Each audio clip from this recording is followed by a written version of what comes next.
there is going to be a lot of confusion during the next 6 to 9 months. You know, people wondering, are we going to end up back in a recession? Gosh, wasn't it obvious that there was going to be a major slowdown in China? Cathie Wood wird nicht müde, eine bestimmte Anlageklasse anzusprechen, die aus ihrer Sicht demnächst crashen wird und die ganze Wirtschaft mit nach unten ziehen kann.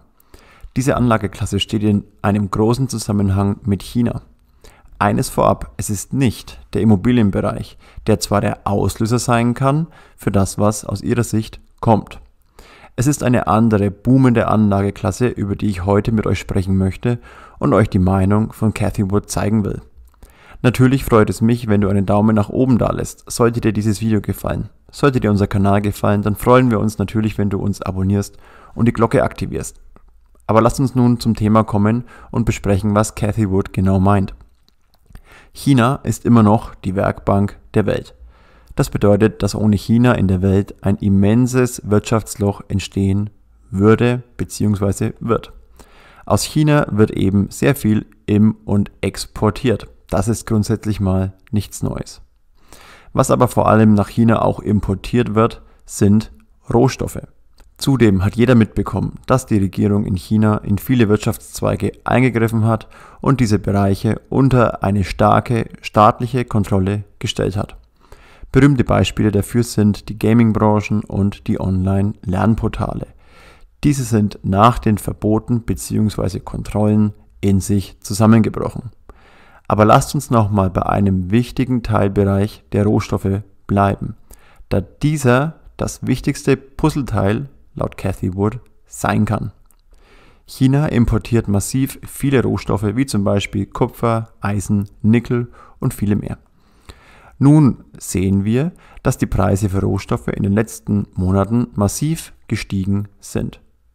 China importiert bei allen Rohstoffen 13,7% der weltweiten Nachfrage. Das ist eine immense Zahl. In manchen Rohstoffen wie zum Beispiel Zement, Nickel und Kohle ist es sogar so, dass China knapp 50% der Nachfrage darstellt. Das sind noch größere Zahlen. Nun stellt euch mal vor, wenn China aufgrund einer Abschwächung der Wirtschaft plötzlich nicht mehr diese immense Nachfrage hat, was dann mit den Rohstoffen passiert. Und sowas würde die ganze Welt betreffen. Cathie Wood geht nun davon aus, dass die chinesische Wirtschaft in Schwierigkeiten kommen wird und das über die nächsten 6 bis 9 Monate. With Ant Group, Jack Ma's company, and it seems to have gone full circle. So we're now back to financial services. In the meantime, there have been crackdowns on gaming, on online education, on data being shared. And I think we've come back full circle to financial services. Last night, the government ordered an investigation into the regulators of financial institutions, trying to root out corruption. And financial institutions broadly now are under even more scrutiny. Now, this is playing with fire. And I think we might be looking back at this period in 6 months and say, gosh, wasn't it obvious that there was going to be a major slowdown in China, major and unexpected slowdown in China, which should have a big impact on commodities generally, since China at the margin is one of the biggest reasons for the growth in demand for commodities. This is beginning to seem obvious to us. And, you know, I'm always baffled when commodity prices, and it does happen now and again, when they just take off and don't look back, while the world around them is beginning to unravel in some ways. Certainly China being such a big consumer. Was wir in den letzten Monaten von China mitbekommen haben, erhöht die Wahrscheinlichkeit, dass China in eine Rezession rutschen kann. Das größte Risiko dafür ist der Immobiliensektor, zum Beispiel Evergrande. Evergrande kann, wie bekannt ist, seinen Verpflichtungen nicht mehr nachkommen. Aber das kann nur ein Dominostein sein, der die nächsten Dominosteine zum Fallen bringt. Denn Wir sehen mittlerweile immer mehr, dass neben Evergrande weitere Unternehmen im Bereich der Immobilienentwickler in Zahlungsschwierigkeiten kommen. Das sind zum Beispiel Unternehmen wie Fantasia Holdings und Modern Land. Und das kann einen massiven Kollaps im Bereich der Immobilien auslösen.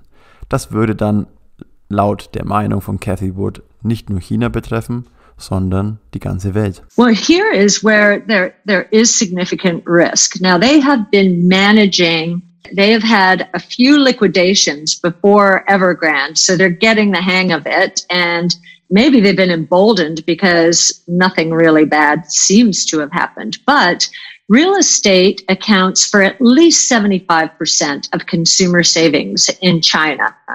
And if the consumer feels that his or her biggest investment is starting to deflate, just like with inventories, they might want to get out of the way and sell into that, exacerbating the problem. So that would be a big problem for China. I think China knows it. They understand how dependent on real estate the market is. I mean, they have tried to prevent capital from leaving the country historically and helping the real estate market. So clearly they feel that real estate has gone too far. There's too much speculation. There's too much debt associated with the speculation. And I have a feeling that's why the central government is examining the financial regulators as well as the financial institutions. But as I said before, I think that's playing with fire. Der Immobilienmarkt ist eben ein großer Bestandteil des chinesischen Wachstums. Und das kann massive negative Implikationen mit sich bringen.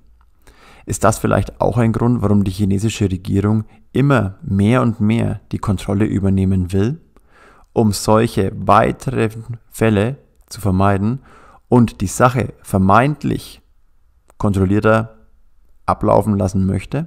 We know that China does not want to go into a recession. It's doing everything it can right now to keep its population happy, or at least what it thinks will make the population happy and productive. Common prosperity. I know there are certain groups of people there not happy, I'm sure, about what's gone on with gaming and online education and so forth.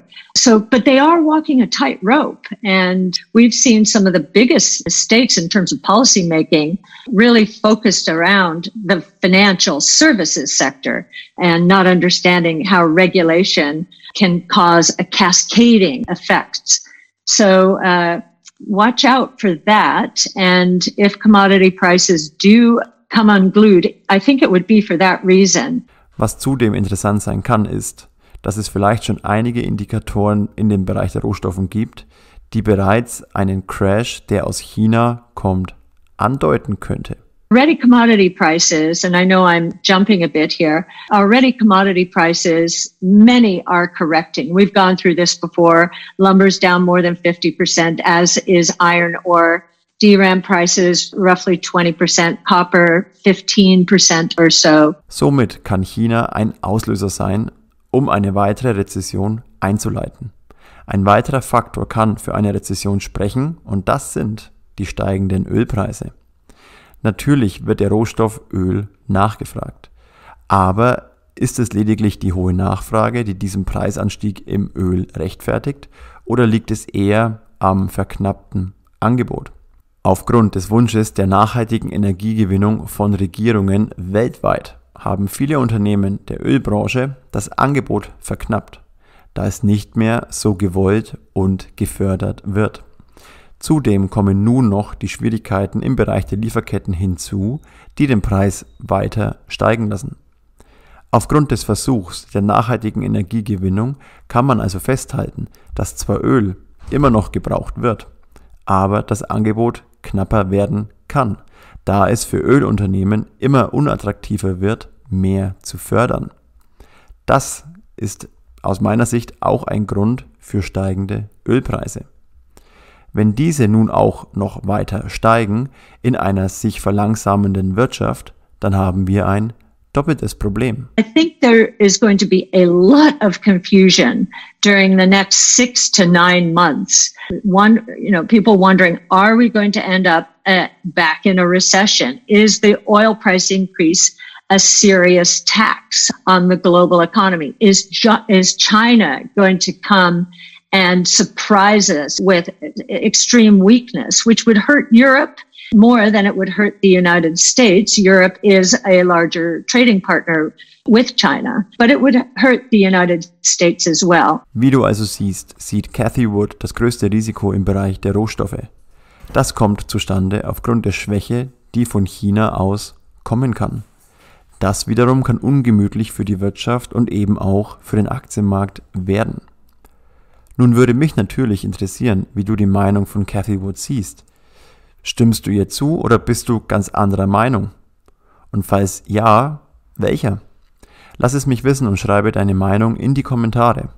Solltest du zudem auch weitere Wünsche für Videos haben, dann kannst du mir diese auch gerne nennen.